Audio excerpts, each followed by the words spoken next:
आप है बिहार संवाददाता के साथ और मैं हूं मनोज चतुर्वेदी।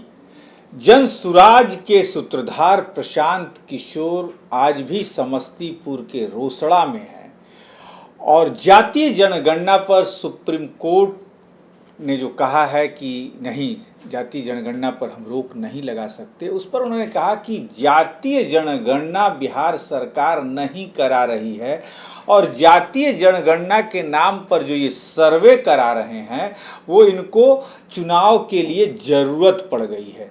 जातीय जनगणना कराने का अधिकार कभी भी नीतीश कुमार को नहीं है, ये केंद्र सरकार का विषय है। जातीय जनगणना का नाम देकर ये बिहार में फिर से वोट बैंक बनाना चाह रहे हैं जो कि बिखर गया है।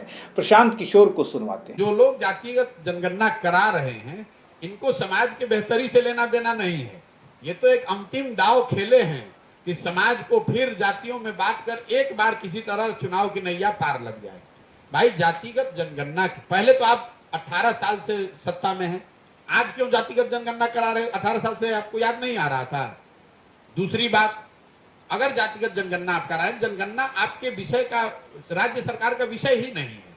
आप जनगणना नहीं करा रहे हैं, आप सर्वे करा रहे हैं।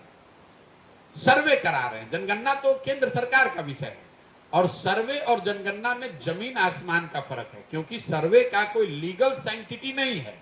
इस बात को कभी सरकार ने स्पष्टता से नहीं बताया कि सर्वे का जो रिजल्ट आएगा उसकी मान्यता क्या होगी। उसकी मान्यता तो कुछ है नहीं, कुछ जानकारी। तो सर्वे तो राज्य सरकार कभी भी करा सकती है।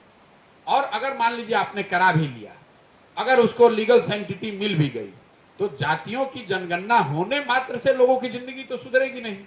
पूरे बिहार की गणना हुई पड़ी है कि 13 करोड़ लोग, बिहार के जो लोग हैं वो देश के सबसे गरीब और पिछड़े हैं। ये तो जानकारी आपके पास है, इसको काहे नहीं सुधार रहे? दलितों की जनगणना तो आप आजादी के बाद से कर रहे हैं, उनकी दशा आप क्यों नहीं सुधार रहे हैं? उसके लिए आपने क्या किया?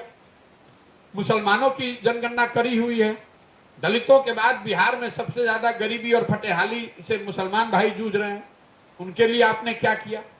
आप किसी गांव में चले जाइए, जो दलित टोले हैं, जो मुसलमानों के इलाके हैं, वहां आपको आंख से दिखता है कि कितनी ज्यादा गरीबी, बदहाली, फटेहाली है। तो ये जनगणना कराने और जो जनगणना के विरोध में जो लोग हैं, मैं उनको सुझाव दूंगा कि आप विरोध मत कीजिए। क्यों विरोध कर रहे हैं? भाई, समाज में कोई वर्ग अगर सही मायनों में पीछे छूटा हुआ है, उसकी संख्या ज्यादा है और उसकी गणना हो रही है, सरकार सर्वे करा रही है, तो कराने दीजिए। ये तो सरकार आपको उलझा रही है कि आप लग जाइए, आधे लोग लग जाए जनगणना के पक्ष में, आधे लोग लग जाए जनगणना के विरोध में। कोई इसकी चर्चा ही न करे कि बिहार में पढ़ाई हो रहा है कि नहीं, कि रोजगार हो रहा है कि नहीं। सब जाति में फिर आग लगा के अपना एक बार रोटी सेक के एक बार फिर मुख्यमंत्री बन जाए।